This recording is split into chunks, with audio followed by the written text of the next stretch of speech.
First வந்து வெப்புன்னா என்ன?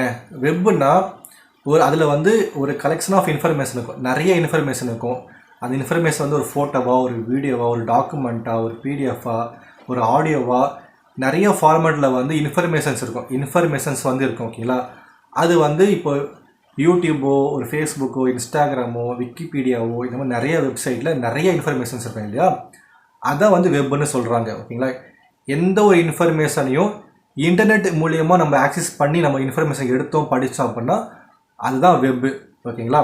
Collection of information தான் வெப்பு. ஓகேங்களா? இன்டர்நெட் யூஸ் பண்ணி ஒரு இன்ஃபர்மேஷன் ஆக்சஸ் பண்ணோம் அப்படின்னா அது வந்து வெப்பு. வெப் பேஜ்னா என்ன? ஃபார் எக்ஸாம்பிள் விக்கிபீடியா எடுத்து பார்த்தீங்கன்னா நிறைய இன்ஃபர்மேஷன் இருக்கும் இல்லையா?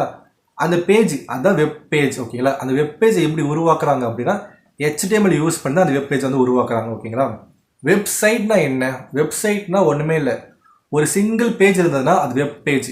ஒரு 10 பேஜ் இருக்குது, ஒரு 10 பேஜ் இருக்குது வச்சுக்கோங்களேன், அந்த 10 பேஜ் சேர்ந்தா ஒரு வெப்சைட்டு. ஓகேங்களா?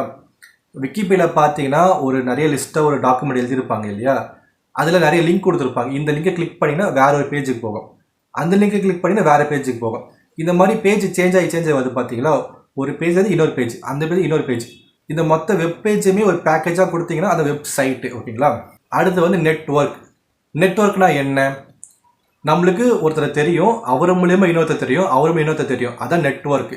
இப்போ இதுவே நம்ம கம்ப்யூட்டர் மூலியமாக வர வச்சுக்கோங்களேன். ஒரு ஆஃபீஸ் இருக்குது, ஆஃபீஸ் வந்து 10 கம்ப்யூட்டர் இருக்குது.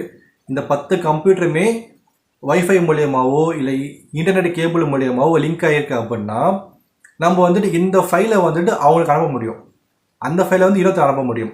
ஒரு ஃபிசிக்கலாக ஒரு ஃபார்ம் இல்லாமல் ஒரு டாக்குமெண்ட் மூலியமாக நம்ம வந்து இங்கேருந்து அங்கே அனுப்ப முடியும், அங்கேருந்து அங்கே அனுப்ப முடியும் அப்படின்னா அதுதான் நெட்வொர்க். ஒரு 5 கம்ப்யூட்டர் வந்துட்டு ஒன்றா லிங்க் ஆகிருக்கு அப்படின்னா அதுதான் நெட்வொர்க்கு.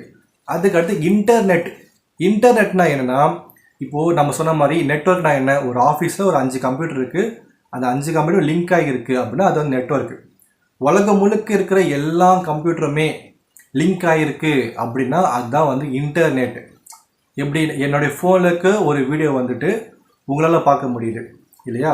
ஸோ நான் எடுக்கிற இன்ஃபர்மேஷனை வந்துட்டு உங்களால் பார்க்க முடியுது, உங்கள் ஃபோனில் பார்க்க முடியுது அப்படின்னா இது ஹெல்ப் ஆஃப் இன்டர்நெட் தான். ஸோ நான் இந்த வீடியோ யூடியூப்பில் அப்லோட் பண்ணுறேன், யூடியூப் மூலயமா நீங்கள் பார்க்குறீங்க, உலகத்தில் இருக்க எல்லாருமே பார்க்க முடியும்.